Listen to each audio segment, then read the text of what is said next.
Mana tu? Dah dah. Dah ke? Dia lari dah ni. Sekejap, sekejap.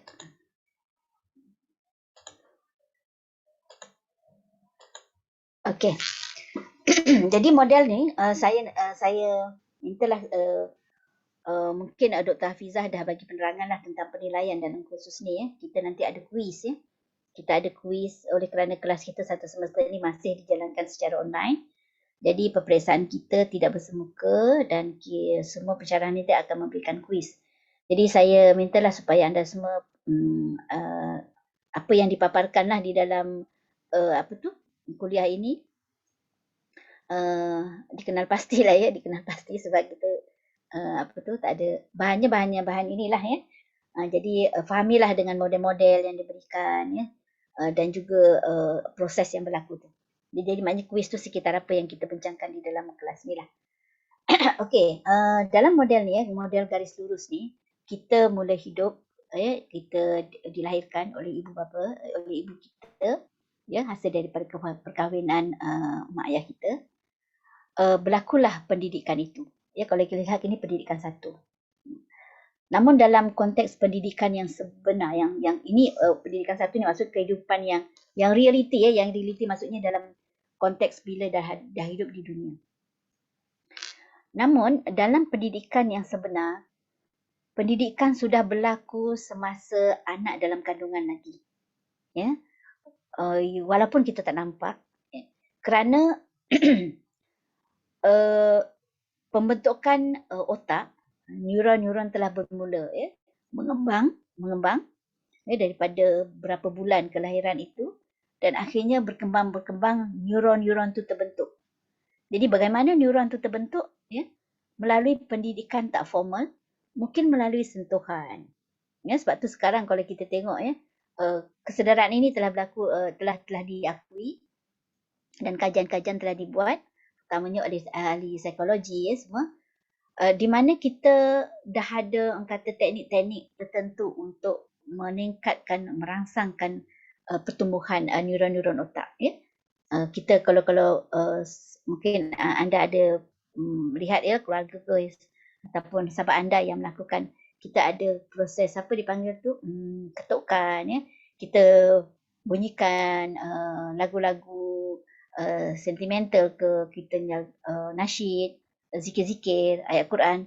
Jadi kadang kita bunyikan dalam perut ibu supaya nampak macam pelik ya. Kalau orang dulu-dulu kata peliknya mana dia tahu tapi sebenarnya gelombang kita ada gelombang-gelombang yang boleh merangsang gelombang bunyi yang kita tak nampak gelombang itu dari fizikalnya, boleh merangsang pembentukan neuron itu. Itu dari segi teknikal yang dari segi lain ialah apa sahaja yang dilakukan oleh ibu semasa mengandung itu, dari segi amalannya, dari segi pembacaannya, dari segi tingkah lakunya ya, dari segi makanannya juga sebenarnya mempengaruhi dan telah dibuktikan oleh kajian-kajian sains. Yang maknanya apa? Pendidikan telah berlaku semasa dalam kandungan lagi. Ya. Okey. Tapi dalam konteks yang lebih dalam konteks yang lebih mendalam lagi, bukan itu saja ya, pendidikan kalau ikutkan ya hadis Rasulullah SAW, dia telah menggunakan satu hadis untuk panduan kepada remaja ni bagaimana hendak memilih isteri dan suami. Kamu ni semua remaja, saya rasa ada di antara kamu mungkin yang dah kahwin ataupun masih mencari ataupun masih dalam proses kata apa, bertunang dan sebagainya. Jadi saya rasa kita semua terfikir, kita nak isteri yang macam mana, kita nak suami yang macam mana. Kan? Jadi kerana apa kita berfikir, kita bukan fikirkan hanya perkahwinan itu kerana kita memikirkan jangka panjang bagaimana anak yang hendak kita lahirkan. Kerana perkahwinan adalah satu cara atau satu kata apa, perkahwinan adalah satu kata cara untuk kita melahirkan zuriat yang sah. Yang sah yang memang terima oleh manusia sejagat lah. Ya. Tapi cara yang sah lah. Maksud cara satu ada elemen kehidupan beragama di situ yang telah menggariskan bagaimana cara itu. Jadi kita ikuti kehidupan itu, cara itu dan dapat ke satu melahirkan zuriat yang sah, dan akhirnya zuriat macam mana yang kita nak lahirkan. Jadi pendidikan kita dah bermula apabila dari masa kita mencari jodoh lah, ya. Jadi kalau dalam Islam digariskan ada 4, saya nak juga tak naklah saya seorang cakap kan. Boleh mungkin siapa-siapa bernasi ingat tak ni kamu ni saya nak buat supaya saya tak cakap seorang lah. Nah, batuk-batuk sebab kamu ni saya rasa remaja-remaja ni memang dah ada yang telah menghadiri kursus perkahwinan semua ya. Hadis ni memang dalam tangan lah saya rasa. Okey, saya ambil nama ya. Kita ambil orang lelaki lah dulu. Boleh? Amirul Aizat? Ada Amirul Aizat? Ada. Alhamdulillah. Dengar soalan saya tadi. Nak dengar? Apa 4? Kalau kamu dah kahwin belum? Belum. Kamu tahun berapa? Tahun 1. Okey, dah boleh dah. Kalau tahun 1 umur berapa tahun? 20. 20 ya. Tapi ini kehidupan kamu dalam keadaan di universiti ni bermula daripada 20. Seharusnya tu dah memikirkan perkara ini. Bukanlah bermaksud kita nak main-main, ya, bukan untuk main-main, bukan. Kita jangka panjang nak fikir sebab apa? Ini adalah alam yang akan kamu tempuhi. Jadi bagaimana untuk memilih? Tadi Aizat, apakah ciri-ciri hadis yang Rasulullah SAW sebutkan untuk memilih pasangan? Okey, baiklah. Daripada yang saya tahu, Rasulullah telah menggariskan 4 ciri. Iaitu yang pertama dari segi harta. Yang kedua ialah keturunan. Ketiga ialah paras rupa. Dan yang keempat ialah agama. Betul tak? Betul. Okey, yang lain betul tak? Atif Fadli, betul tak? Betul. Saya rasa okey, betul. Lepas tu sambungan, mana yang kita pilih? Aizat, mana yang kita pilih? Antara 4-4 tu semua yang penting. Tapi yang kita sepatutnya kita pilih ialah agama terlebih dahulu. Okey, terima kasih Aizat. Saya rasa yang lain pun maklum perkara ini. Ya, kita jadi maknanya 4 perkara tu memang sangat penting untuk kehidupan, ya, kelangsungan hidup. Ya, harta sangat penting untuk kita, ya, untuk kehidupan ni. Maknanya kenalah belajar bersungguh-sungguh, dapatkan result yang bagus. Kamu sebagai seorang pelajar sekarang, tujuan kamu di sini adalah untuk belajar. Jadi belajar betul-betul, ya, dapatkan result yang bagus, kerana inilah mungkin salah satu orang kata cara untuk kamu dapatkan mungkin pekerjaan yang bagus, ya, kerana biasalah pekerjaan memilihkan pertama PNJK yang baik, barulah kamu akan ditemu dan lihat perkara lain. Itu asas yang untuk memilih pekerjaan. Kemudian jangan lupa tentang skill-skill yang lain lah. Jadi pastinya result yang kamu dapat itu termasuk jugalah dengan elemen-elemen ataupun kemahiran-kemahiran lain. Okey. Jadi keturunan tu sangat perlu dijaga. Sebab itulah perkahwinan itu satu saluran untuk menjaga keturunan yang sah, ya, yang sah dan harmoni dalam kehidupan. Sebab tu kita kena pilih yang baik-baik lah. Kemudian para serupa, of course, ya, kita nak memilih tu nak pilih yang terbaik, ya. Namun di sini perlu ada pemahaman jodoh pertemuan itu memang di tangan Tuhan. Jodoh kematian dah ditetapkan di tangan Tuhan, ya. Maksudnya kat sini kadang-kadang bagi kita, orang-orang kita lihat orang tu tak lawa mana pun, tapi suami dia handsome, isteri dia mungkin kurang sikit, tak lawa sangat. Tapi kalau itu dah jodoh, bagi suami itu, itulah yang paling lawa. Tu so jangan risau, kerana itulah dari segi paras rupa itulah yang paling cantik. Dan tidak semestinya mungkin ada yang cacat kesana sini, tapi bagi seorang, kalau itu dah jodohnya, dia akan sedia dan menerima keadaan itu, ya. Namun sekiranya agama dijadikan sebagai asas, yang lain tu akan mengikut. Itu yang penting. Jadi sebenarnya pendidikan telah berlaku semasa kita memilih siapa pasangan kita kerana kita memikirkan jangka panjang bagaimana zuriat yang akan kita yang akan kita didik nanti. Ya. Jadi untuk memilih pasangan itu, memilih tu pastinya individu tu perlulah mendidik diri sendiri. Perlu didik diri sendiri. Sebab apa? Isteri yang baik untuk suami yang baik. Suami yang baik untuk isteri yang baik. Jadi kita nak dapat isteri yang baik, kita kenalah jadi baik. Maksud baik kat sini dia subjektif. Tetapi pandangan yang tadilah dia gariskan empat-empat tadi. Agamanya baik, tingkah lakunya baik, akhlaknya baik. Dari segi, semua segilah. Jadi di situ bila orang lihat pun sejuk hati. Jadi pendidikan bermula dari individu itu sendiri. Ya. Jadi perlulah ada asas-asas yang diikutilah. Jadi maknanya dalam model garis lurus ini, walaupun diletakkan kat sini pendidikan secara formal, ini pendidikan secara formal lah. Kita mula hidup, dilahirkan oleh ibu bapa kita. Namun pendidikan secara tak formal telah berlaku sebelum itu lagi dan bermula daripada individu. Bila kita kata individu itu, ada satu perkara ataupun satu senang kat sini apa tu, hati. Hati itu adalah satu organ di dalam badan kita. Secara fizikalnya organ dah hati. Tetapi ada konsep spiritualnya kat situ, rohaninya kat situ, yang mana sekiranya baik seketul darah itu, iaitu hati itu, maka baiklah keseluruhannya. Jadi bagaimana hendak mendidik hati? Itu berbalik kepada pendidikan. Alhamdulillah, pendidikan beragama. Okay? Jadi setelah kita lahir, kita dilahirkan, pendidikan berlaku.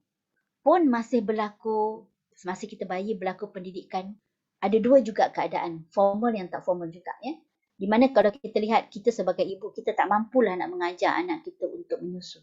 Tak mampu, kita nak, dia pun tak faham pun nak tengok kita macam mana kan. Tapi sebenarnya dengan rahmat kasih sayang Tuhan itu telah memberikan pendidikan yang tak formal kepada anak-anak. Dia boleh menyusu. Kita nampak macam ini tabi'i, ini keadaan semula jadi. Bukan semula jadi. Tapi itulah yang telah diaturkan, yang telah diberikan oleh Tuhan. Nak menunjukkan apa? Kasih sayang Tuhan. Sifat Ar-Rahman Ar-Rahim. Tuhan itu kepada semua makhluk ciptaannya. Sama saja. Jadi kita boleh hidup. Dan akhirnya dalam kehidupan itu, kita berlakulah beberapa ujian. Ujian kalau dalam konteks sekolah, konteks pendidikan formal, pastinya ada ujian-ujian untuk melayakkan kita pergi ke tahap yang lebih tinggi, kelas yang lebih baik, sekolah yang lebih baik, pekerjaan yang lebih baik. Itu adalah untuk memilih sebab apa tu? Pilihan-pilihan yang perlu dilakukan lah. Jadi berlaku pendidikan. Akhirnya pendidikan itu memberikan kita satu kehidupan, kehendak diri kita, kehidupan kita yang lebih baik. Sebab tu kalau kita tengok kadang-kadang drama-drama, orang-orang dulu mungkin susah. Dalam hati kita susah. Susah kerana dia kena bekerja keras, berkebun, untuk menyara anak. Hasil dari kebun itu dijual untuk menyara kehidupan anak-anak. Dan pastinya ibu bapa kata belajar rajin-rajin nak, nanti tak susah macam ayah dengan mak. Maksudnya susah berapa? Susah dari segi petungkus rumusnya untuk mencari hidup.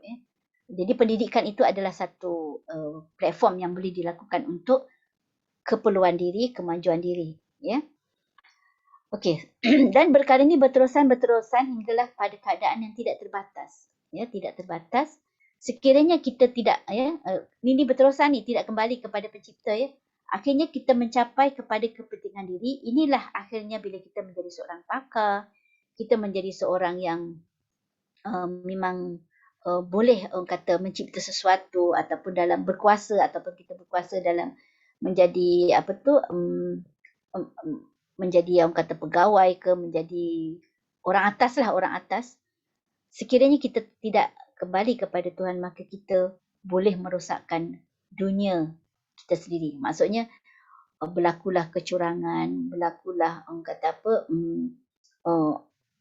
kerana hendak mencapai nikmat hidup, mungkin ada rasuahnya, sehingga kan kita telah menghancurkan dunia itu sendiri. Sebagai contoh, kita dirasuah untuk menghapuskan alam kerana pembangunan yang begitu drastik. Namun kita tak memikirkan kepada bagaimana baik pulih. Kerana itu juga telah kita mencapai diri kita secara tak langsung telah merosakkan keliling kita. Itulah yang dikatakan dalam Quran. Tangan-tangan kita sendirilah yang sebenarnya yang menghancurkan dunia itu. Ya, kerana kerakusan kita, kemajuan kita sehinggakan kita tak kembali kepada Tuhan. Okey, ini dikatakan model garis lurus ya. Ya, di mana semakin tinggi pendidikan manusia, dia semakin jauh kepada Tuhan, semakin jauh kepada Tuhan. Okey. Okey, seterusnya kita ada 2 jam je kan? Kita kembali itu di luar sana ya, model barat. Jadi kita lihat kepada model pendidikan menurut acuan Malaysia. Okey. Jadi Malaysia ialah negara yang mengamalkan budaya hidup beragama. Ya. Ini termasuklah dalam kita punya perlembagaan. Maknanya rakyat Malaysia semuanya ada agama, sebab tu dalam kita punya IC ada letak agama apa. Ya, agama masing-masing tidak ada masalah, itu adalah kepelbagaian, majmuk, masyarakat majmuk. Tetapi ada agama, ada pegangan, ya, ada pegangan hidup beragama itu, ya. Kemudian oleh itu ya, model garis lurus yang diamalkan ya pendidikan barat itu tidak sesuai untuk pendidikan di Malaysia kerana mereka dilahirkan berterusan-terusan tidak kembali kepada agama, walaupun asasnya ialah kita ya dilahirkan ya dengan izin Tuhan tadilah melalui proses perkahwinan dan sebagainya. Ya, jadi model alternatif menggantikan model garis lurus ya, dinamakan sebagai model edaran semula, adalah lebih sesuai untuk pendidikan di Malaysia. Jadi, model edaran semula dapat menjana kemajuan dan pembangunan seiring dengan kecintaan kepada Allah SWT iaitu Tuhan. Maksudnya, dengan kemajuan yang dicapai ya, dalam masa yang sama, seiring kita juga kehidupan beragama, kecintaan kepada Tuhan juga seiring. Maknanya kita makin tinggi, kita makin mendapat ilmu, tapi kita makin tunduk ya kepada Pencipta. Jadi bagaimana modelnya? Nanti kita lihat berkaitan dengan tadi ya, tentang kehidupan kita adalah kehidupan yang beragama. Kita melihat kepada prinsip rukun negara. Ya. Pertama, kepercayaan kepada Tuhan. Saya rasa kamu dah hafal dah benda ni. Pertamanya masa di sekolah kan. Pagi-pagi bila kita ada perhimpunan, ada setengahnya kita baca, ketua umum baca, kita yang lain semua ikut. Ya. Apakah prinsip-prinsip rukun negara?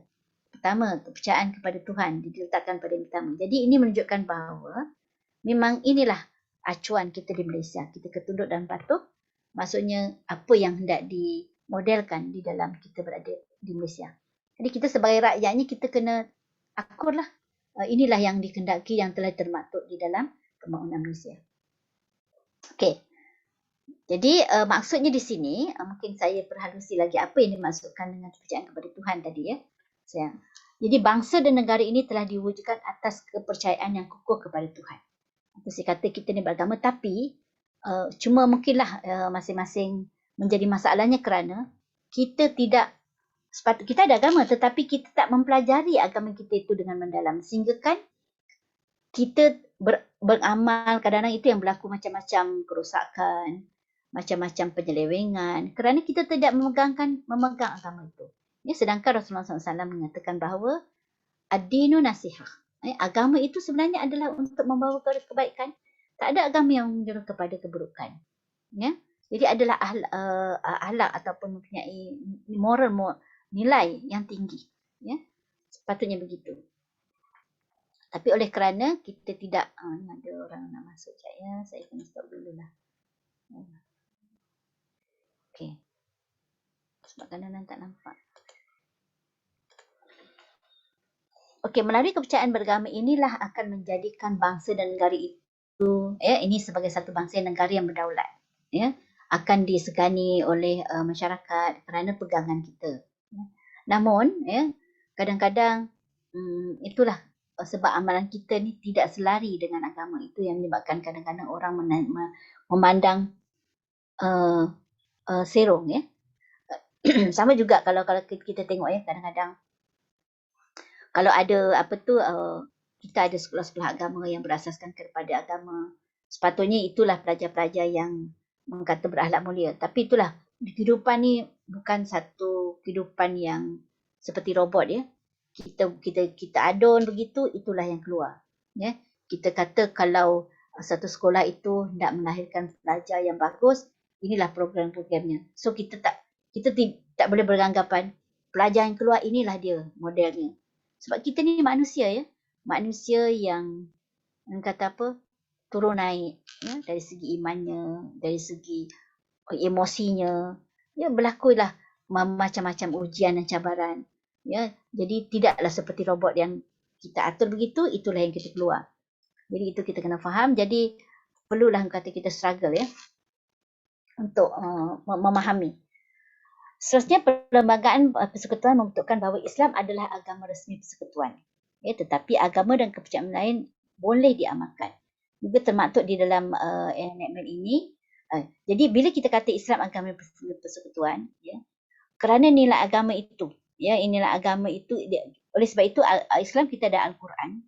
Sebenarnya Al-Quran ya, mungkin nanti Dr. Harun pun akan terangkan tentang ada juga berkaitan dengan Al-Quran. Okey. Ini adalah satu orang kata apa, panduan hidup ya. Ya, Tuhan Allah telah menciptakan kita dan telah memberikan satu panduan hidup termaktub di dalam Al-Quran. Dan Al-Quran sebenarnya bukan hanya untuk orang-orang Islam. Ya, di dalam Al-Quran kalau kita teliti, banyak ayat-ayat yang disampaikan kepada manusia. Ya, contohnya ayat yang berkaitan dengan ya ayuhan nas, wahai manusia. Siapa itu manusia? Semualah. Semua kita. Maknanya yang dikatakan manusia adalah orang. Tak kisahlah dia agama apa. Tak kisahlah dia bangsa apa. Macam mana cara kita berhidupan secara makmur. Kehidupan secara harmoni bagaimana. Termaktub dalam Al-Quran. Maknanya Al-Quran boleh dibaca untuk semua. Sebab tu dia, tetapi asasnya ialah di dalam bahasa Arab. Itu tetap yang, dan Al-Quran tidak boleh, dia kata apa?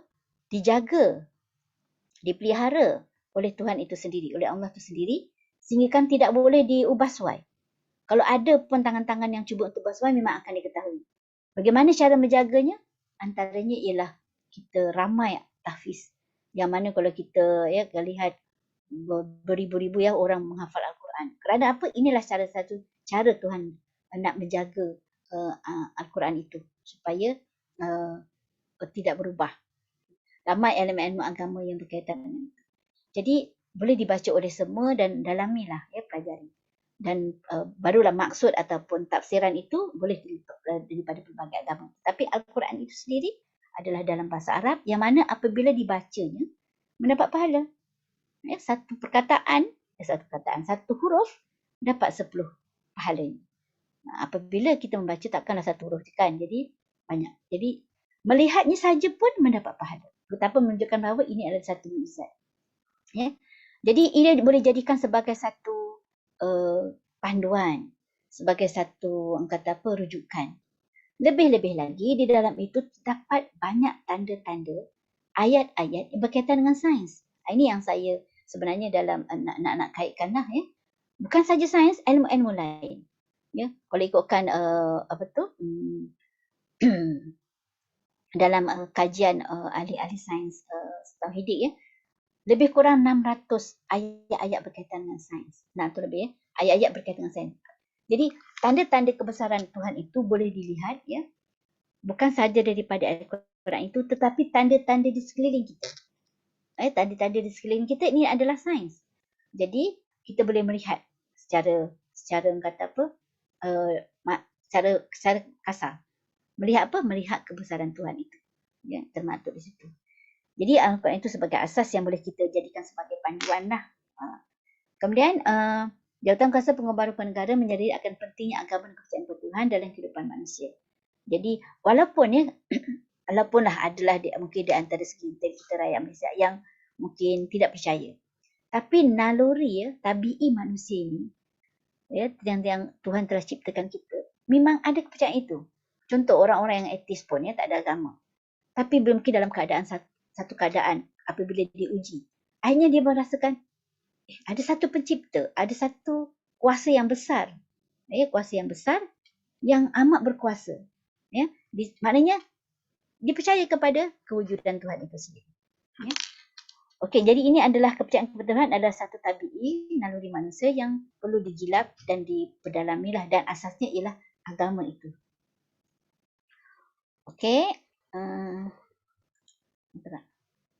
Jadi daripada situ ya, saya kata kita sebagai pendidikan di Malaysia, ajuan Malaysia ini, kita ada falsafah pendidikan negara yang telah dibuat oleh pakar-pakar pendidik Malaysia. Walaupun pada peringkat awal, kalau kita lihat bagaimana sejarah pendidikan kita di Malaysia sebelum merdeka, kemudian apabila kita dah mula merdeka, kita memang ada kata ilmu-ilmu dari segi sainsnya yang datangnya daripada luar. Ya, itu adalah proses.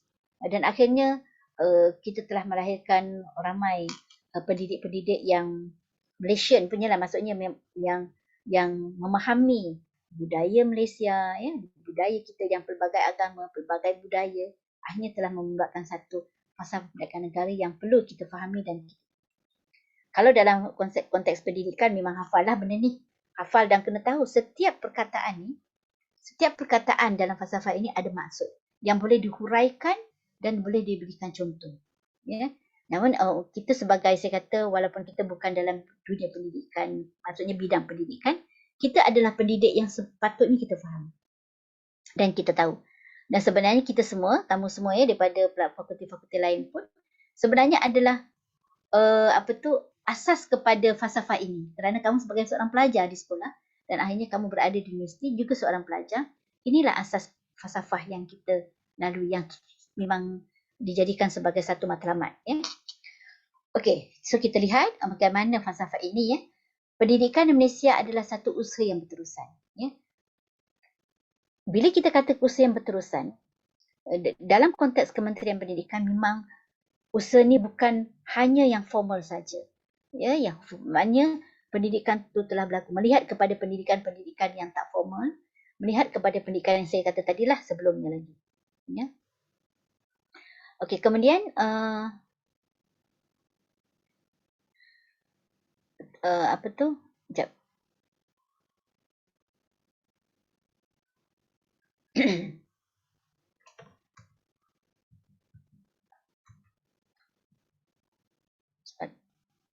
Okey. Masuk berterusan juga kat sini ialah pendidikan itu, kalau dulu ya, kita mungkin tidak meletakkan pendidikan khas itu sebagai pendidikan yang formal.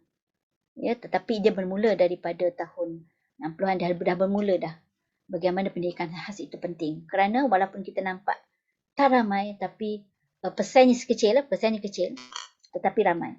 Dan sebenarnya dia memberi impak kepada pendidikan keseluruhan.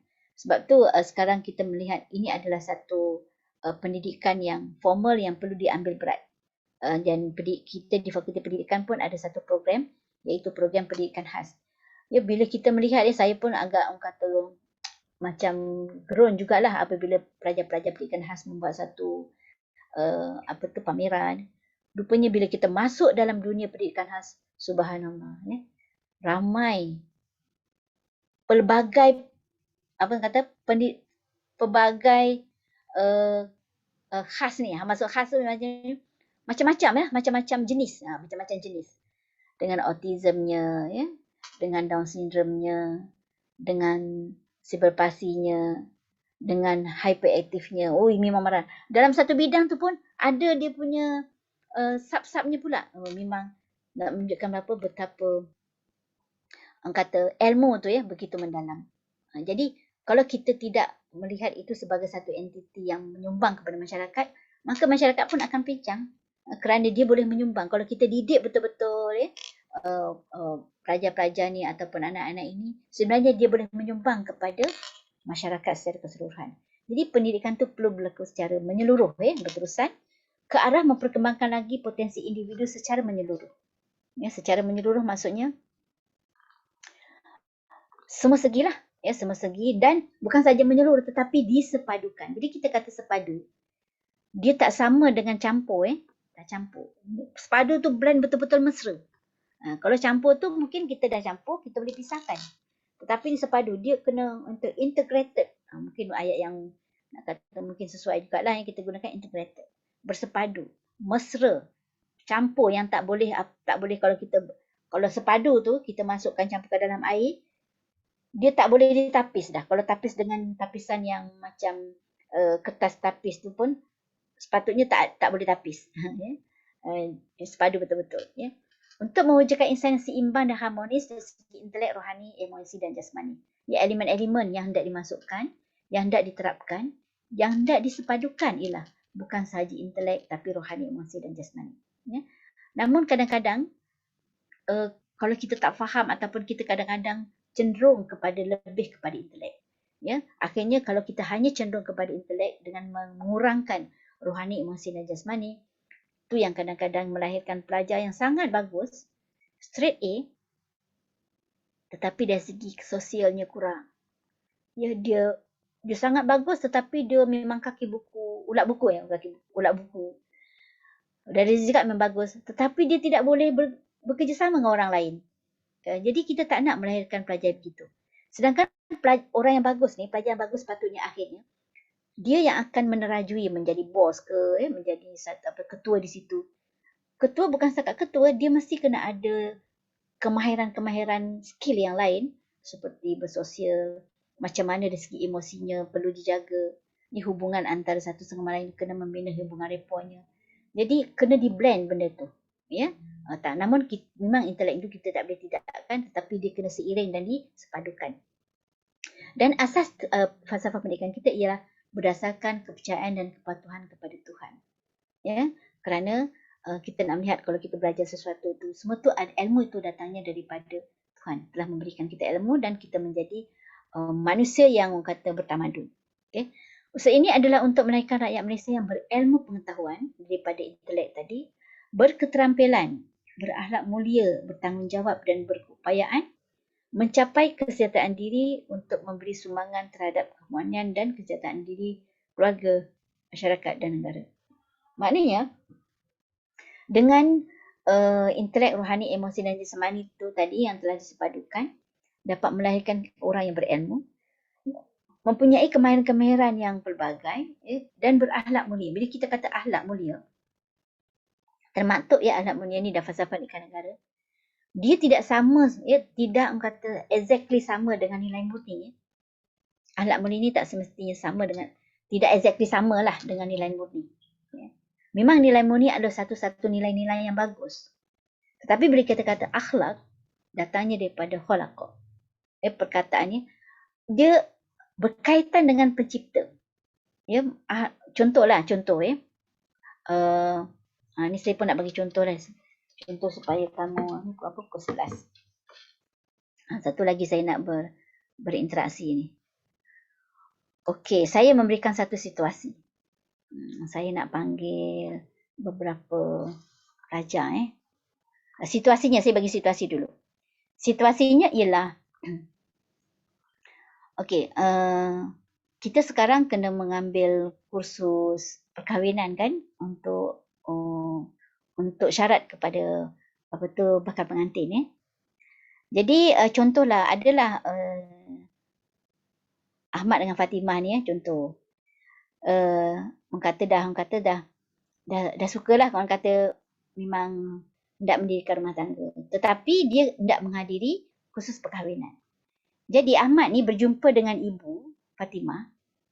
Dia kata, makcik, kami telah daftar kursus perkahwinan.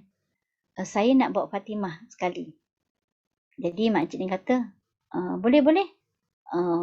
Senanglah makcik, tak payah hantar. Jadi dia pun pergi.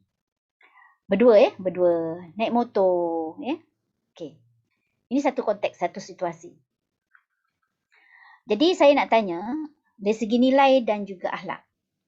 Mungkin siapa yang boleh bagi komen. Okey, saya nak panggil ya.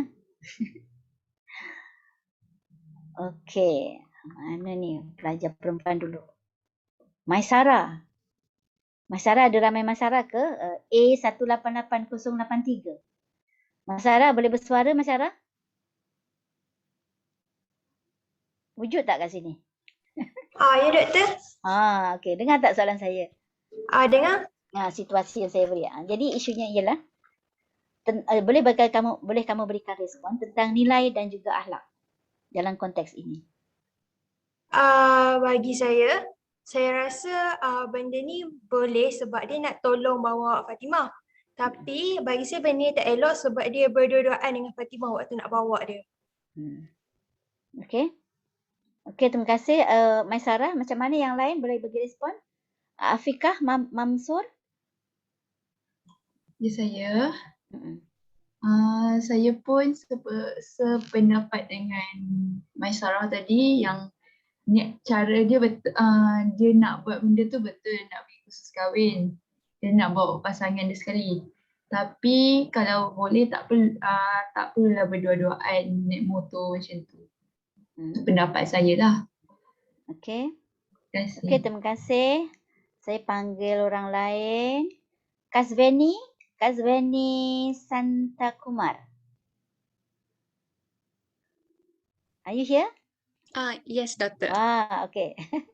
Macam mana pula? Mungkin dalam budaya orang India berbeza ke macam mana? You all kena ambil kursus perkahwinan juga ke? As for me lah, my family tak pernah lagi lah. Tapi adat ni jarang lah kalau ada bakal pengantin dengan bakal pengantin ni diorang keluar berdua-duaan ni memang jarang lah nampak sebab I rasa sama je tapi I rasa cara diorang amal tu adalah similar dia cuma adat dia yang berbeza sikit tu. Okay. Jadi kat sini nilai ya dalam situasi yang saya tunjuk tadi, kat mana nilainya yang kamu nampak? Ada nilai yang baik ke? Ataupun macam mana? Macam ni Kasveni? According to situation yang doktor bagi tu tadi, I rasa boleh je kalau sebab niat lelaki tu sebab dia nak tolong bawa dia punya bakal tunang dia nak bawa untuk kursus perkahwinan tu niat dia baik tetapi kalau nak follow kepada agama tu it's better kalau mereka tak adalah pergi secara berdua-duaan. Macam adalah macam orang lain yang hantarkan. Okey, terima kasih Kasvani. Kita panggil seorang lelaki pula ya. Muhammad Alif Qayyum. Macam mana Muhammad Alif? Ya, Doktor. Ya. Kamu punya pandangan macam mana? Dia ada nilai kebaikan di situ iaitu dia tolong mengurangkan beban parent dia untuk bawa anaknya masa esok. Tapi bagi yang membawa naik motor tu pula sangatlah tak elok sebab dia boleh mengundang fitnah orang lain dan lagi tak sesuai sebab bila naik motor tu kan ada macam kontak antara dua orang tu. So dalam Islam dia sangatlah digalakkan dan saya sangat pasti dalam agama lain pun samalah macam tu. Okey. Okey, terima kasih atas respon yang kamu berikan ya. Okey, jadi sini dalam konteks tadi apa yang saya nak kaitkan ialah perbezaan ya antara situasi ini ada nilai dan juga ada perbezaan dari segi maksud nilai dengan akhlak ya. Memang pertama dia meminta izin, bukan dia diam-diam dia tak diam-diam pergi je, tapi dia meminta izin kepada ibunya. Itu satu nilai yang bagus ya. Namun macam seperti yang dinyatakan tadi, bila kita balik kepada apa yang telah diajar oleh agama, panduan yang telah diberikan oleh Nabi Muhammad SAW, bagaimana ya, biasanya kalau kita berdua-duaan yang ketiga adalah syaitan. Kalau orang tu nampak ataupun faham keadaan itu, dia tak berani nak membawa. Kalau nak bawa pun dengan kereta ada orang yang ketiga. Maknanya bila dia tahu hadis tu dan cara dia mengamalkan ialah dia bawa dan ada orang ketiga yang menemani kerana mengelakkan daripada gangguan syaitan. Jadi maknanya itu akhlak. Maknanya dia buat sesuatu tu dia ada kaitkan dengan agama. Apa Nabi kata? Apa agama ajar? Dia ada landasan itu. Dia berakhlak ya. Jadi maknanya bila kita letak akhlak kat sini dikaitkan dengan rohani ya, rohani. Dalam konteks falsafah ni juga kita sepadukan intelek rohani. Rohani ini adalah kaitan dengan tadilah kita kata asas kehidupan kita di Malaysia adalah ada panduan agama itu. Jadi kita rujuklah agama masing-masing untuk panduan hidup. Okey. Jadi untuk diri kita sendiri, keselamatan diri, kesejahteraan diri, pembangunan diri, bukan itu saja sebab kita hidup bermasyarakat. Jadi keluarga di sekeliling kita nak sama-sama naik. Kemudian masyarakat keseluruhan dan juga negara. Kita tak boleh nak maju sendiri-sendiri. Kita tak dikatakan negara maju. Kita tak dikatakan negara membangun. Kalau hanya kita sendiri yang berjaya dan kita menjadi seorang yang kaya raya tetapi masyarakat sekeliling kita tidak hiraukan. Namun kejayaan seseorang itu pastinya adalah hasil daripada pertolongan, dan juga bantuan daripada masyarakat sekeliling. Dia tak akan berjaya sendiri-sendiri. Mesti ada bantuan daripada orang lain secara tak langsung kalau difikirkan. Jadi inilah falsafah pendidikan negara yang kita perlu perhalusi dan kita kena menjadikan sebagai rujukan lah. Okey. Jadi bila kita kata falsafah ini, dia mengikut iaitu model edaran semula. Iaitu model barat ialah garis lurus, model pendidikan di Malaysia adalah mengikut model edaran semula. Okey, bagaimana model edaran semula tu ya? Ini yang satu golongan yang kecil. Dia sebenarnya besar macam ni lah. Saya ambil yang besar dulu. Nak samakan dengan model garis lurus tadi ya. Ini model edaran semula. Kita dilahirkan oleh ibu bapa dengan izin Tuhan ya. Maksudnya macam tadi sama Maha Pencipta mencipta kita melalui proses kelahiran dan juga perkahwinan yang telah disyariatkan, telah diajarkan, sebagai panduan hidup. Dan kemudian dilahirkan permulaan hidup kita, berlakulah pendidikan seperti sama juga tadi untuk apa? Untuk mencapai kehendak diri dan juga kehidupan. Namun di sini ada satu tambahan iaitu konsep kesyukuran. Konsep kesyukuran inilah yang kembalikan kita kepada Tuhan. Masuk kesyukuran ni meluas, nanti kita akan sentuh juga. Jadi ya, akan berterusan ya, namun kita tidak leka dengan ilmu yang kita ada. Pastinya segala reka cipta yang kita bentuk, segala tindakan yang kita buat apabila kita telah capai kepada kehendak diri, capai kepada kemajuan diri, kemenangan negara, tapi segala apa yang kita buat tu kita kaitkan dengan adakah kita buat itu sesuatu yang diredai, diberkati, ya, dirahmati atau diizinkan oleh Tuhan itu sendiri. Jadi kita tidak akan melakukan sesuatu perkara yang merosakkan masyarakat itu sendiri, agama itu sendiri, negara itu sendiri. Konsep syukur. Jadi kalau ni satu gelong, maknanya konsep kesyukuran itu adalah untuk pembangunan kerohanian. Ya, dalam falsafah tadi ada elemen rohani itu yang juga ditekankan kerana diteras ya kepada fungsi sifat kesyukuran itu. Jadi elemen rohani tadi adalah mengambil daripada konsep kesyukuran. Jadi apa yang kita katakan dengan konsep kesyukuran ya? Pertama ya, secara umum kalau kita dalam kalangan kita dengan kawan, ya, kita dapat sesuatu. Kalau kita dapat sesuatu, kawan bagi belanja makan lah contohnya ya. Hari ni dia belanja makan. Yes, secara automatik lah saya rasa ini sebagai kehidupan norma kehidupan. Secara automatik kita akan mengatakan terima kasih. Paling asas kita akan terima kasih. Kalau tak ucap terima kasih tu macam teruklah sangat ya. Jadi secara lisan ya, terima kasih secara lisan maknanya boleh je terima kasih dalam hati, tapi secara umumnya bila kita buat lafazkan secara lisan dan orang itu mendengar sejuk hati, kawan yang memberi itu kan dia akan rasa seronok lah kerana apa yang diberikan tu diterima. First, terima kasih. Ya. Begitu juga apa-apa saja yang kita diberikan. Ada orang memberikan kita sesuatu. Walaupun kita tak suka, tapi first level tu terima kasih dulu. Suka tak suka tu lain cerita. Bolehlah contohlah kalau kakak kita bagi sesuatu, kita tak suka pun benda tu. Terima dulu terima dulu. Kemudian barulah kita tengok kalau mungkin kita boleh kalau tak sesuai dengan kita, kita bagi pada orang lain. Maksud bagi tu bukan maksud kita tak menghargai, ya. Kadang-kadang kita ada benda tu masih cantik, tetapi kita kalau tak ada nanti menjadi satu yang pembaziran. Ya. Jadi yang penting kita terima dulu. Begitulah juga dengan mensyukuri nikmat, ya, Tuhan. Tuhan adalah, ya, Allah adalah sifatnya sangat pengasih dan penyayang. Sifatnya ialah Ar-Rahman Ar-Rahim.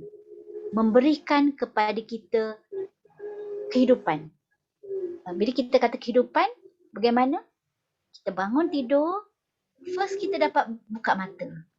Kita dapat lihat, ya, suami kita kat sebelah, kita dapat lihat anak kita dapat lihat ibu bapa kita dapat lihat adik kita yang juga masih hidup. Sebab itulah dia ajar, bangun tidur je first kita ucapkan ialah Alhamdulillah. Terima kasih ya Tuhan. Dan kita terima kasih dulu. Ya. Ada lagu-lagu pula ni ya. Sekejap. Tetap on ni ya. Okay.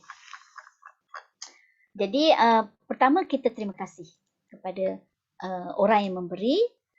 Kalau dalam konteks kehidupan, yang memberinya adalah Tuhan. Kalau kita biasakanlah perkara ini menjadikan amalan, sebati dalam diri kita, mudah untuk kita mengucapkan terima kasih. Itulah tanda syukur kita. Kita belajar ilmu. Jadi bila kamu belajar pensyarah menggi tugasan ni, itu lebih-lebih lagi dalam keadaan online. Jadi kan, tugasan mesti bagi. Macam mana boleh nak mengukur kan? First, terimalah dulu. Terima kasih pada pensyarah yang beri. Kemudian barulah kita lakukan bagaimana seterusnya. Jadi melalui lisan iaitu ucapan. Bila kita melihat kepada alam sekeliling, ya, alam sekeliling tentang cahaya, tentang tumbuh-tumbuhan dan apa saja perlakuan kita daripada pagi sampailah kita tidur balik, kita melalui satu aktiviti yang kadang-kadang mudah, kadang-kadang sukar. Jadi syukur. Kalau kita menerima sesuatu yang bagi kita adalah tak seronok lah, yang bagi kita seronok. Itu adalah ujian. Ujian yang perlu first syukuri. Itulah tanda-tanda orang yang bersyukur. Kerana tak semestinya ujian yang kita terima itu adalah tak baik bagi kita. Ya? Bila kita bersyukur dengan apa saja ujian, masalah yang dihadapi, berbeza ya orang yang bersyukur dengan tak syukur. Kita ada masalah, tapi bila kita first kita kata Alhamdulillah, syukur, mesti ada kebaikan di sebalik itu. Secara tak langsung peribadi kita, hati kita rasa tenang. Kita tak rasa terusir dengan tension, tak ada. Ya? Saya ada satu pengalaman lah. Mungkin ialah memang susah ni ya.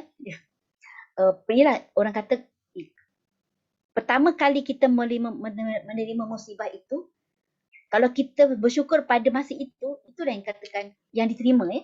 Bukan nanti dah akhir, dah tenang-tenang, dah habis. Saya syukurlah yang dulu macam tu. Boleh-boleh lah, tetapi persen kesyukuran tu dah lambat, dia kurang. Tetapi kalau ujian ataupun masalah dapat dihadapi itu pada masa itu dan kita bersyukur pada masa itu, itulah tingkat yang paling tinggi. Ya, tapi bukan mudah ya nak menerima. Okey. Saya ada satu mungkin pengalaman. Saya rasa kamu semua ada pengalaman tersendiri ya. Masa saya belajar dekat PhD ya, masa tu dah fasa akhir. Jadi ini pun nasihat untuk kamu juga ya. Kita banyak tugasan, kita banyak assignment yang kita kena buat ya. Ini lagi macam bila saya belajar dekat UM ya, PhD dah habis tetapi belum viva lagi ya. Lepas tu laptop saya ada di dalam kereta. Yelah kadang-kadang kita tak sangka lah benda tu berlaku kan. Saya pergi makan dekat mana ya, dekat Anak Ikan Bakar. Kalau siapa tahu ya, dekat Bangi ni. Sebab suami saya kereta lain, saya kereta lain. So kita makan kat situ.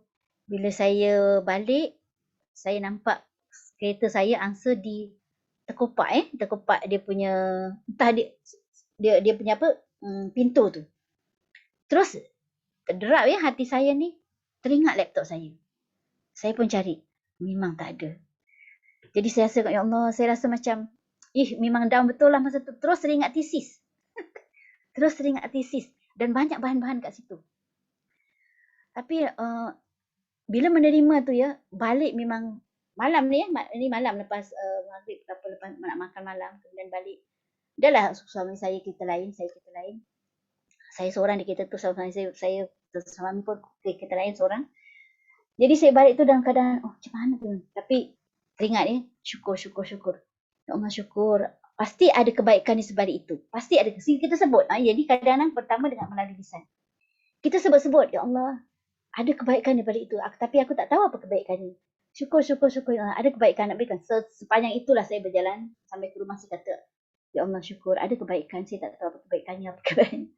Itulah, walaupun hati dalam dalam keadaan risau, hidup pun memang tak lena.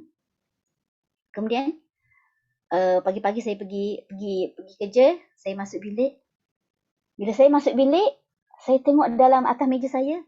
Subhanallah, saya kata, rupanya yang saya risaukan itu ada di atas meja saya. Apa dia? External hard disk. Komputer tu hilang lah, tapi external hard disk yang semuanya ada di situ ada di atas meja saya.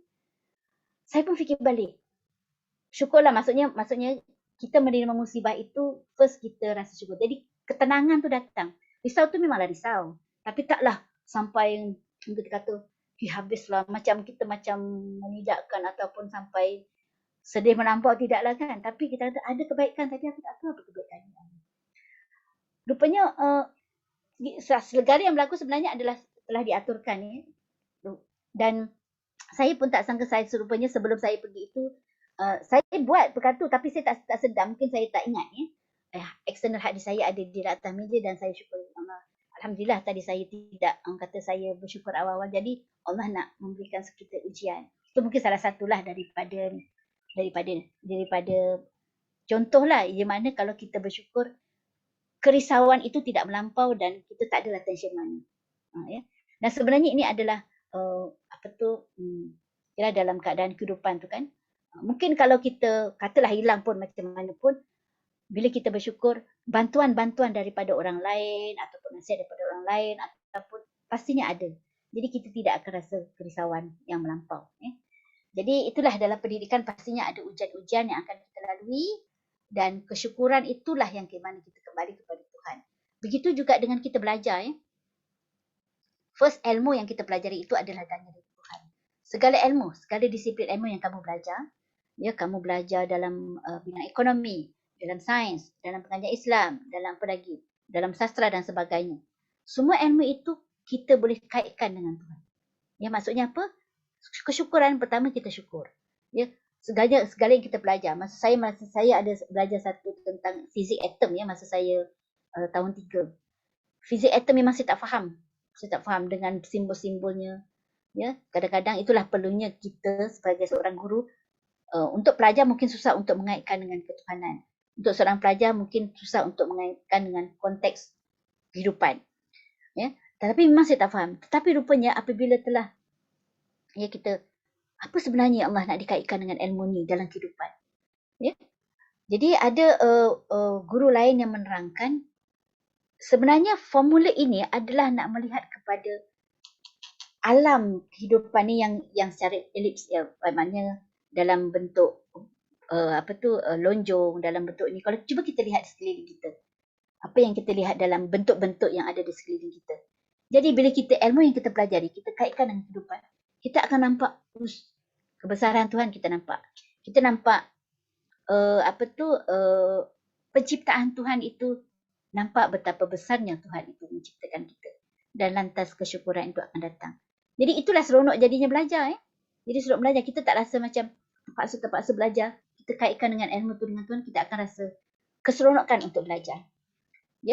Jadi menggunakan segala nikmat yang dipinjamkan sesuai dengan fungsi yang telah ditetapkan dari Allah SWT. Maknanya segala apa yang kita pelajari ini adalah satu ilmu yang kita pelajari dan kita dapat kita manfaatkan kepada orang lain. Itu satu nikmat yang besar lah. Okey. Kesimpulan di sini Peranan pendidikan ialah untuk membina kekuatan rohani. Ilmu yang kita pelajari sama ada dalam pelbagai bidang, dalam matematik, sains dan sebagainya, sebenarnya dapat membina kekuatan rohani kita. Ya, tadi intelek, rohani, jasmani, emosi. Sepatutnya lah intelek, ya, ilmu-ilmu dari segi kognitifnya, segala ilmu yang kita pelajari itu, sepatutnya dia memberi impak kepada rohani kita kerana sekiranya kita mengaitkan dengan kebesaran Tuhan. Ya, dan makin sepatutnya hubungan kita dengan Tuhan tu akan lebih tinggi, amalan beragama kita sepatutnya lebih tinggi, kita makin rajin orang kata melakukan sebagai seorang Islam contohnya, dengan solat 5 waktunya makin rajin, makin tepat waktu, makin berjemaah, apa yang disarankan yang telah diajar ya oleh Rasulullah SAW sebagai panduan, kita makin kuat untuk mengikutinya. Dan sebab apa? Ilmu yang kita pelajari itu dikaitkan, disepadukan dengan kerohanian. Ya. Dan pada masa yang sama untuk pembangunan kemajuan dan kesihatan hidup di dunia dan di akhirat. Sebab kita hidup ni bukan hanya untuk di dunia. Ya. Dunia adalah satu platform laluan, ya, jambatan orang kata istilahnya guna jambatan. Takkan kita nak duduk kat jambatan tu sepanjang masa kan? Jambatan ni kita lalu je. Kita ambil lah apa yang kat situ. Kita berada dalam bidang masing-masing. Dalam dunia ni kita jadi seorang ahli sains. Dalam dunia ni kita jadi seorang businessman. Dalam dunia kita jadi seorang suri rumah. Semua kehidupan kita ni boleh semua masuk syurga. Boleh semua dekat akhirat nanti masuk syurga. Tak ada masalah. Tapi kat mana kita boleh sumbangkan? Kat mana kita boleh jadikan tu? Kekuatan rohani itulah membantu kita. Tak perlulah kita contohnya kan bila kita menjadi seorang, saya lah, dia seorang suri rumah, kita jalis dengan orang lain.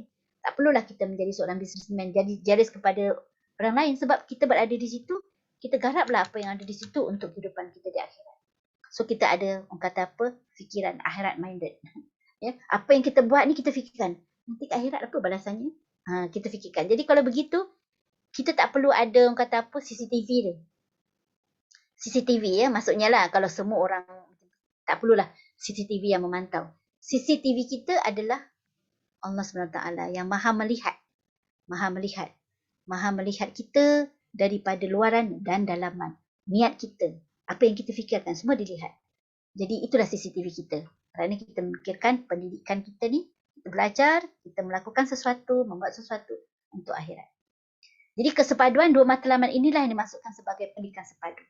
Ya, sepadu blend benda itu dalam pendidikan kita. Ya. Itu secara pendidikan diharap apabila kita dah keluar daripada konteks kita belajar, itulah yang diamalkan dalam kehidupan kita dan kita mendidik kepada orang lain dalam keluarga kita, ya. Juga di dalam konteks yang pelbagai lah, menjadi seorang bos, menjadi seorang setiausaha, menjadi seorang pendidik dan sebagainya, kita amalkan. Ya. Okey, saya berhenti sekejap. Ada apa-apa persoalan? Saya harap ada perbincangan lah. Tak adalah saya seorang-seorang bercakap di sini, ya. Okey, ada soalan? Tak soalan pun perbincangan lah, ya. Mungkin saat kamu melihat ini sesuatu yang satu lah, mungkin ada setengahnya bukan perkara biasa benda ni. Mungkin satu yang baru, saya pun tak tahu. Jadi mungkin boleh bincang sikit. Ada tak?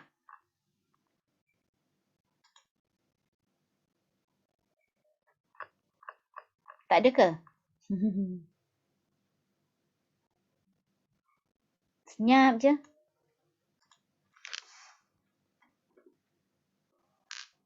Sekejap. Ke saya nak panggil nama?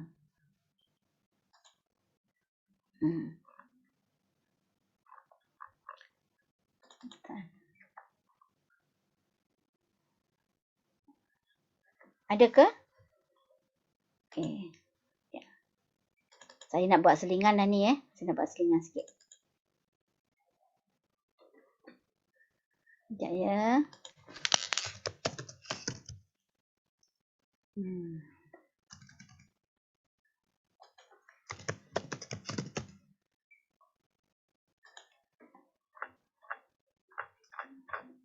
Okey.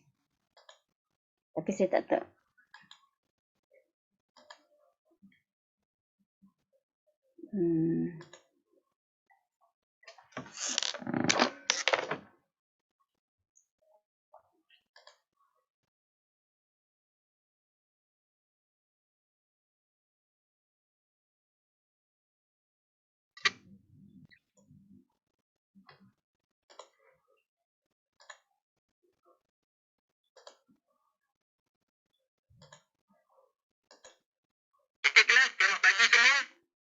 Dengar tak?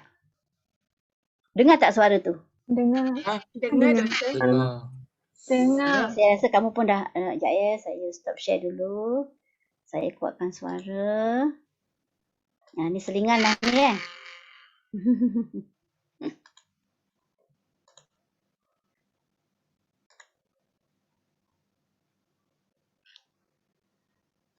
Sekejap.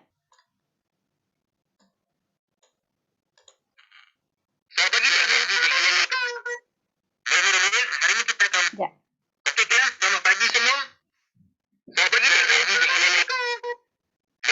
Hari ini kita akan belajar bab baru dalam buku teks. Jadi kita buka muka surat 36. Okey, semua dah buka ke? Baiklah murid, jadi macam tu lah. Belajar dengan protokol betul-betul sifat menjadi percaya, percaya menjadi gas, dan gas menjadi pekerjaan. Ada apa-apa soalan yang ingin ditanyakan? Jadi kalau murid-murid buang air dalam kelas tu adalah contoh kes memenuhi ruang barang dan murid akan merebak ke kiri kelas.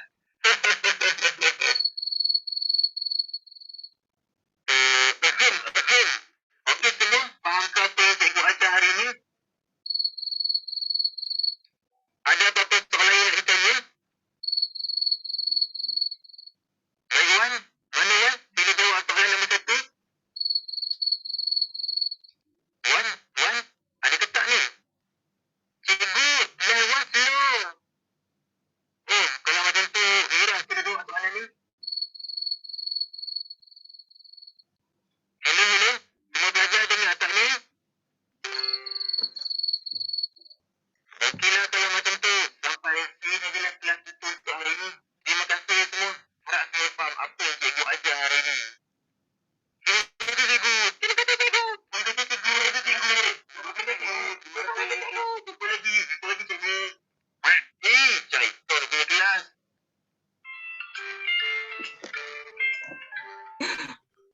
Dah peli dah tu. Doktor. Sekejap ya. Mungkin hati sekejap ya tengah ada kelas ni. Ini selingan ya, selingan. Dah kejap. Tapi itulah hakikatnya ya. Tapi tak, saya seronok buat video ni sebab yalah dalam bila kita membincangkan tentang proses pengajaran pembelajaran ni kan. Strategi pengajaran, inilah masalah online ya. Kalau kita bersemuka, at least kita nampaklah muka-muka kamu. Tapi saya nak kaitkan juga budaya kita ya, budaya.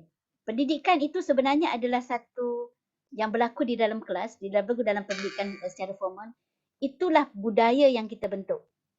Terutamanya bila tanya saya kata, ada apa-apa soalan? Macam mirip kan? Ada apa-apa soalan? Ya, maju. Jadi kerana apa? Pembelajaran PhD saya mengkaji tentang questioning. Tu saya nak kaitkan dengan ni. Saya mengkaji tentang questioning. Ya, tak apa-apa jelas.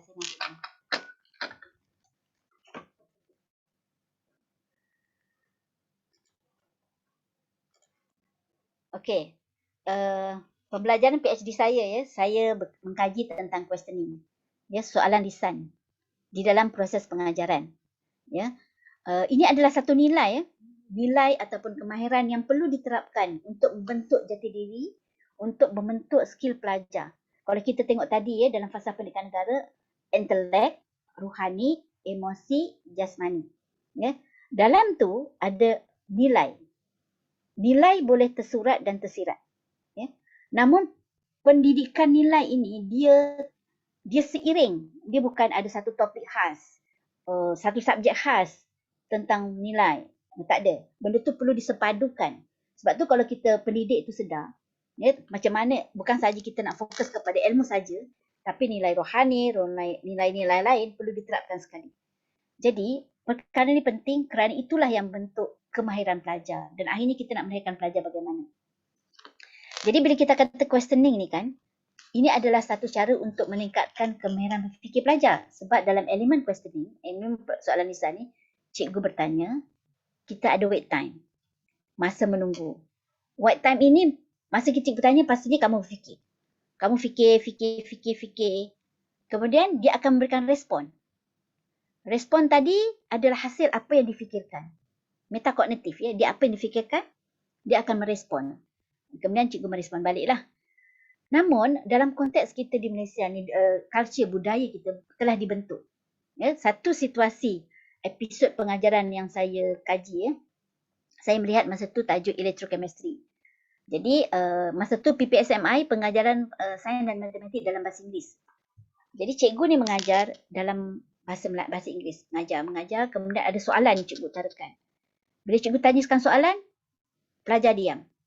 Kalau mengikut teori beberapa artikel yang saya baca tentang orang yang mengkaji tentang questioning ni, 5 second ya, 5 second, 5 saat yang diperuntukkan untuk pelajar berfikir, sebenarnya dah cukup untuk pelajar memberikan maklum balas kembali. Maklum balas ini oleh Tobin ya. Tobin ada satu artikel yang saya baca, dah cukup sebenarnya untuk pelajar memberikan maklum balas balik sama ada dalam bentuk jawapan ataupun dalam bentuk soalan balik. Maknanya soalan yang diberikan itu adalah hasil daripada apa yang difikirkan. Ya. Namun dalam konteks kajian yang saya buat, ada satu episod tu, satu situasi, cikgu tanya soalan dalam bahasa Inggeris. Kemudian menunggu masa jawapan pelajar tu lebih kurang 9 second. Lebih daripada 9 second. Still tak ada jawapan pelajar. Kemudian cikgu ulang soalan dalam bahasa Inggeris. Ulang. Sampai 12 second pun tak ada jawapan. Akhirnya cikgu mengulang soalan tetapi sekarang ni dalam bahasa Melayu pula. Okay? Mengulang soalan tetapi dalam bahasa Melayu. Kemudian sampai tak salah 24 ke 25 second pun tak ada jawapan daripada pelajar. Akhirnya cikgu memanggil nama pelajar. Dan pelajar itu menjawab. Lepas tu selepas kelas, saya pun tanya pada pelajar itu, kenapa kamu tak jawab tadi? Kamu tahu jawapannya. Maknanya dia tahu. Dia tahu apa jawapan dia.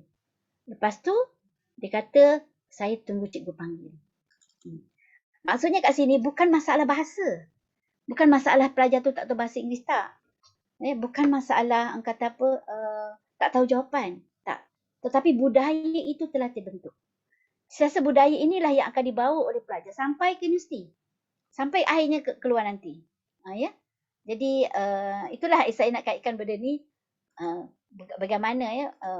Sebenarnya kamu tak kisah je, tanya je apa-apa soalan. Kan? Tak marah pun. Tapi itulah sebab budaya itu telah dibentuk di dalam kita lah, dalam konteks kita ni. Okey, saya nak kaitkan apa yang saya ni tadi dalam nak share sikit lah apa yang saya cakap tadi. Mana pula? Tak keluar.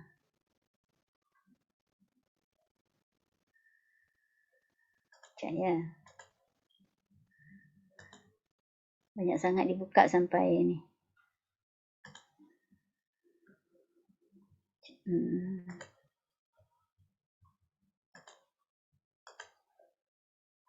Saya nak share tentang tadi tu. Padam tu. Okey ni. Nampak tak? Nampak. Nampak. Okay, lega saya. Adalah orang bersama saya. Ada. Okey, terima kasih. Meriahlah sikit kan kelas ni, bukanlah saya cakap seorang-seorang. Okey, saya rasa kan kita pun berbincang sebenarnya, antara pencarah ni berbincang. Kalau pelajar bersuara tu, rasa seronoknya lain tau, seronoknya tu. Kita tak keserangan. Kalau itu, kalau pencarah dia, kalau ada juga setengah pencarah tu, kalau yang bising memang kena marah lah. Tapi okeylah, sekurang-kurangnya kamu bersuara. Okey, ini saya nak tunjukkan tentang types of wait time during verbal questioning in science classroom. Apa yang saya cakap tadi, saya telah tuliskan satu artikel ya di dalam ni. Di dalam artikel ni, ni dia. Ni yang saya cerita tadi ya. Iaitu, ni sebagai Cikgu Nora ni, cikgu, dia tanyakan soalan 9 second ya. Pelajar tak respon, 9 second, tak ada respon. Kemudian sampai 12 second, soalan yang sama. Ya. Mengulang soalan dalam bahasa Inggeris dalam konteks ni lah. Kemudian 18 second yang ketiga. Tak ada juga respon. Kemudian barulah panggil nama pelajar 18 second. Baru pelajar tu jawab. Ya. Jadi maknanya kat sini apa? Rupanya budaya iklim kelas telah dibentuk dengan kena panggil nama.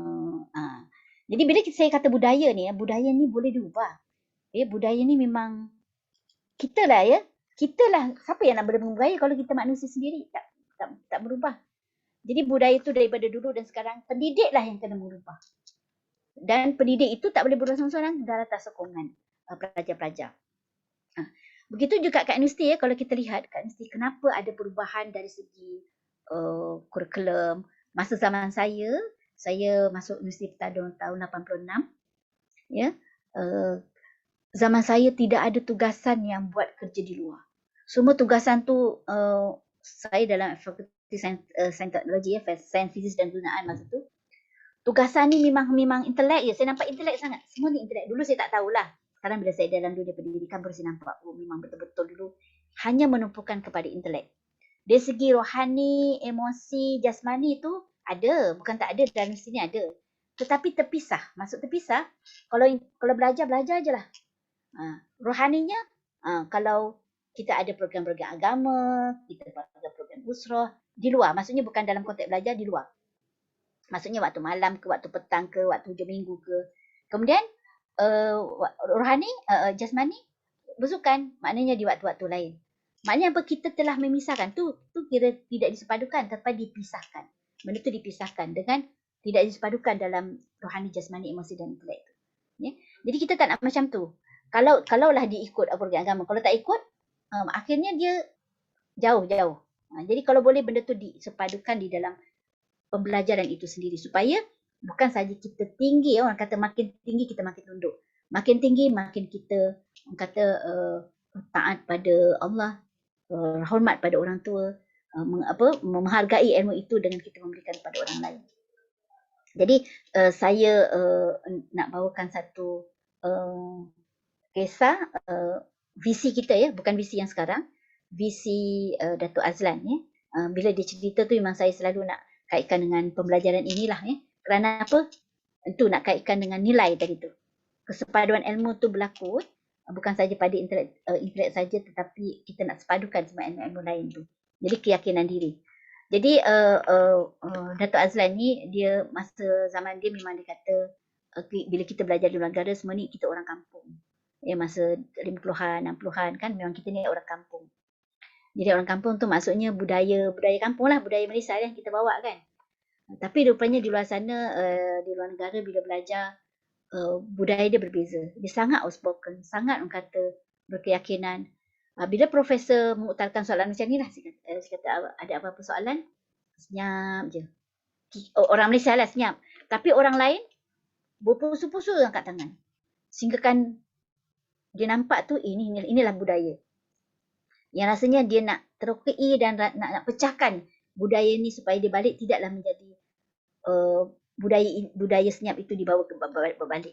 Jadi dia nak memberanikan diri. Itu kena keyakinan diri tu. Nak memberanikan diri untuk bertanya. Tetapi rupanya susah bukan mudah sebenarnya susah untuk kata pecahkan budaya itu. Budaya yang nak sihat lah ni Jadi setiap kali kuliah bila profesor tanya soalan, dia nak tanya tetapi tersekat atas sebab budaya tadi. Kemudian tapi dia ada azam. Yang penting dia ada azam. Dia kata sebelum saya keluar daripada universiti ni, saya nak tanya soalan. Itu sikit je, tak perlu banyak, nak tanya soalan. Jadi untuk itu dia fikirkan macam mana cara dia. Caranya ialah angkat tangan. Ya, dia nak angkat tangan orang yang pertama kalau boleh angkat tangan. Jadi secara tak langsung bila macam tu dia terpaksalah bila profesor tu bercerita, profesor tu mengajar, dia kena dengar betul-betul. Itu satu. Yang kedua, cara yang kita tulis, kita bila kita mendengar kuliah, kita ada pen di tangan, kita ada kertas. Itu pendidik, pelajar sepatutnya ada itulah, bukan hanya mendengar saja. Sebab dalam teori pemprosesan maklumat kita ada kita ada sensory memory. Maklumat tu masuk di dalam otak dalam jangka masa pendek, jangka masa beberapa second saja, masuk di dalam sensory memory. Kemudian apabila kita membuat sesuatu tindakan, dia akan masuk ingatan jangka pendek. Dan sekiranya kita melakukan sesuatu lagi tindakan yang boleh masuk ke dalam ingatan jangka panjang yang kekal. Jadi kalau hanya sensori memory, dia akan masuk lalu. Itu yang orang kata masuk telinga kanan, keluar telinga kiri. Istilah yang kita gunakan kan. Jadi kalau kita dengar je, masuk kanan, keluar kiri. Masuk kanan, keluar kiri. Jadi macam mana nak jadikan supaya masuk ke dalam ingatan jangka pendek? Kita ada pen dan kertas dan kita tulislah apa yang kita nak tanya. Jadi masa dengar kuliah, ada benda lah, ada perkataan yang tak jelas. Mungkin at least bila saya kata ada persoalan, doktor tadi ada doktor cakap sekian. Saya tak berapa jelas. At least lah adalah perkataan macam tu. Sebab kamu tulis, kamu masih boleh recall balik ya. Jadi itulah Dr. Azlan dikata dia berazam. Akhirnya dia dengar betul-betul dan dia target hari tu memang dia nak tanya. Lepas tu bila perencana bagi ruang, dia terus angkat tangan. Angkat tangan bukan sikit-sikit dia. Terus tinggi ni, terus tinggi. Rupanya angkat tangan ni, tangan angkat. Dia ada power kat situ. Ada power kat situ. Bila kita dah angkat tangan ni, dah tinggi macam tu, dia automatik dalam dalaman kita tu kita ada nak buat sesuatu, nak tanya sesuatu. Tak kisahlah kadang-kadang tanya tengah langgang tu lain cerita, tapi ada sesuatu. Jadi budaya angkat tangan itu saya nampak macam lebih kurang lah. Kalau kita tengok saya buat kajian tentang kuesioner ini di dalam kelas, saya tengok ada beberapa budaya angkat tangan. Ya, ada yang tertelunjuk ya, telunjuk, nampak tak telunjuk saya? Tunjuk angkat turun. Jadi nak angkat terus tinggi tu itulah kurang. Jadi budaya itu perlu ditingkatkan. Okey, tak apa. Jadi secara online ni berbeza pula secara online. Kita mungkin ada berbagai inilah yang boleh kamu gunakan untuk bertanya. Cuma tadi saya memang selingan itu sekadar selingan, tetapi harap-harap dapat memberikan impak lah. Semasa kamu kelas lain pun, orang kata apa, hargailah guru kamu tu yang berada di dalam kelas masing-masing tu. Dia nak supaya berinteraksi sebenarnya. Tapi kadang-kadang strategi itu bagaimana? Ni ada strategi yang mungkin, macam tadi strategi sepatutnya kamu, cuma saya tak maklumkan lah. Kamu sedia dengan pen dan kertas, ada je perkara yang kamu tak faham, tulis dulu soal. Tapi jangan kalau kena ada adab jugalah ya. Adab maksudnya kalau konteks yang pensyarah itu meminta supaya kamu boleh je tanya bila-bila masa, tapi cara kamu nak interrupt, kamu bersuara. Sebab kita tak nampak muka kan. Sekarang ni muka saya je saya nampak. Kamu bersuara. Sebab kita pun faham dalam keadaan online ni dengan data-data yang kurang kita faham. Tapi bersuara itu satu. Yang kedua, kamu boleh raise hand melalui ada ikon kat sini. Ya. Jadi janganlah senyap saja. Sebab apa? Saya risau bukan apa. Risau skill yang kita nak bentuk pelajar-pelajar kita ni. Saya rasa kita dah 2 tahun berkeadaan online macam ni. Kerisauan memang amat tinggi. Kita dapati daripada tahun lepas pelajar-pelajar ramai yang down, ramai yang tidak meneruskan pengajian kerana dia tension. Dia tak seronok belajar online. Jadi wujudkan sesuatu keseronokan belajar online ni dengan cara kamu menghadirkan diri. Yalah, kita pensyarah pun ada juga kekangan dari segi kita pun baru juga. Masing-masing baru, kita masing-masing meneroka. Tetapi hargailah satu sama lain supaya kita dapatkan keberkatan ilmu itu. Okey? Itulah celoteh saya untuk hari ini. Saya yalah, buka sekali lagi lah satu je ni kata ada 11.56. Sekejap lagi kita dah katakan habis. Ada apa-apa soalan? Ada? Betul, saya ada soalan. Okay. Alhamdulillah, terima kasih Aizat. Ya Aizat. Tadi kan kita bincangkan tentang pengantar pendidikan bersepadu ni kan? Ya. Jadi maksud doktor tu bersepadu tu dari segi intelek, rohani, emosi dan jasmani ataupun macam mana? Saya nak dari segi kesimpulan lah. Ya. Okey, kesepaduan dari segi itulah. Kalau ikutkan falsafah tadi, kita sepadukan intelek, rohani, emosi dan jasmani keseluruhannya di dalam ilmu yang kita pelajari. Maksudnya kalau kita biasa tugasan yang akan saya minta ialah pelajar bila mempelajari sesuatu ilmu, macam mana kita nak kaitkan dia. Paling tidak kita nampak ilmu tu datangnya daripada Tuhan dan kita nampak kebesaran Tuhan dengan kita mendalami ilmu itu. Bukan senanglah, tetapi kita akan kena ada kemahiran. Ya. Boleh ke Aizat?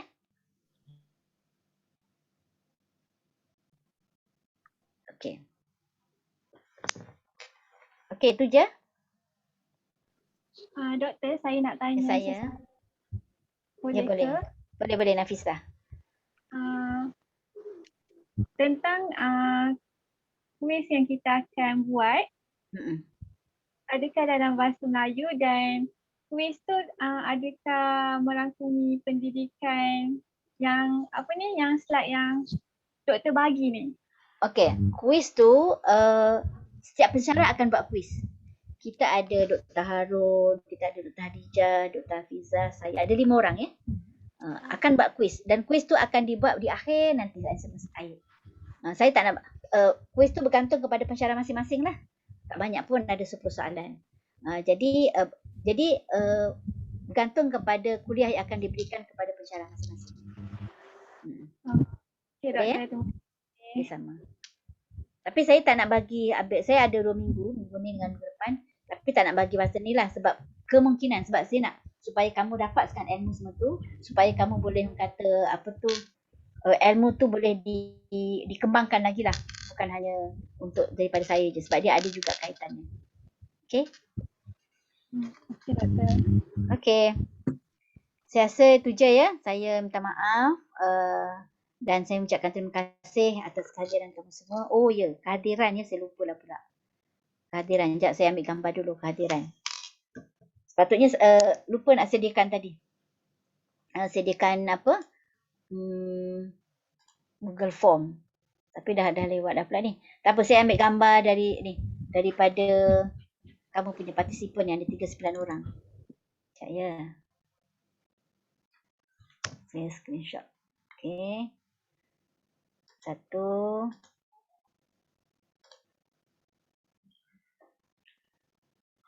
39. Amirul. Sekejap, jangan keluar dulu. Saya ambil gambar sekejap. Kedua.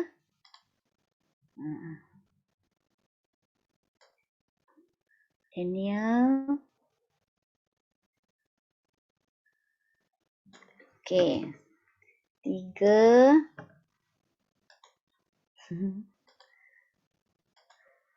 Nanti minggu depan saya ingatkan saya untuk buat Google Form. Okey. Asnya ni last. Lee Sen Aun yang akhir sekali ni. Okey. Oh, ada satu lagi. Ramai ya kali ni nampaknya. Okey, ini oleh kerana minggu kedua, kamu dah menghadiri 2 kuliah. Sebenarnya kursus ni adalah elektif ya kepada kamu semua. Lepas tu di bawah Citra. Jadi, ialah setelah kamu mendengar mungkin penerangan daripada Dr. Nur Hafizah dan saya, dia terpulang pada kamu ya, sama ada kamu nak meneruskan atau tidak. Tapi ini adalah kandungan kursus ini ya, yang mana kamu bolehlah buat decision selepas ini nak teruskan ataupun tidak ya. Dan kamu boleh tukar ya. Yang penting kalau kamu nak teruskan, pastikan kamu tukar dia punya kod, dia punya taraf kursus supaya tidak menyusahkan kamu nanti semasa untuk akhir ya. Selagi taraf itu kamu tak fulfill, nanti kamu tak boleh nak track. Jadi tolong ni lah untuk tahun 1 dia C3, untuk tahun 2, 3, 4 taraf kursusnya adalah C1. Okey, itu je. Doktor, saya ada soalan yang berkaitan dengan taraf kursus tu. Bolehkah sekiranya saya nak minta kebenaran untuk kekal dengan C3? Saya pelajar tahun akhir tapi saya tak ada C3 lagi. Tak boleh lah.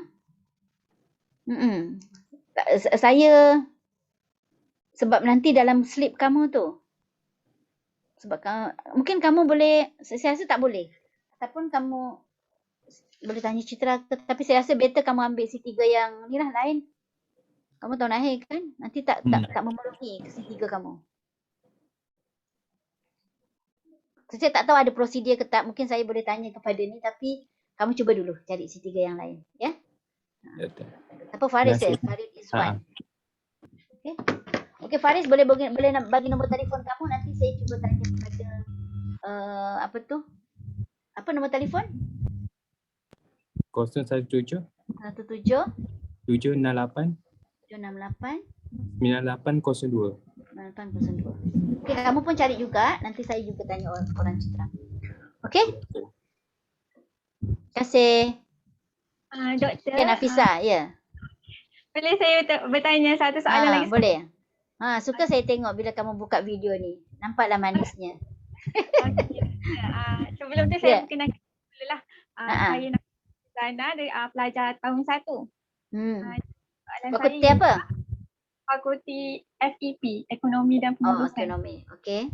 Okey, soalan saya ialah kita perlu beli buku ke atau tak hanya boleh berpandukan kepada UKM Folio yang disediakan oleh doktor? Itu saja. Okey, memang dulu kita ada buku tentang ni, tapi saya rasa untuk secara online ni hanya inilah kuliah yang diberikan oleh pensyarah ni je. Tak perlulah. Okey? Okey, terima kasih doktor. Okey, sama. Terima kasih semua. Jadi kita sudahi dengan tasbih kifarah dan surah Wal Asri. Bismillahirrahmanirrahim. Okey, Assalamualaikum dan salam sejahtera. Jumpa lagi minggu depan. Terima kasih doktor. Sama. Terima kasih doktor. Doktor.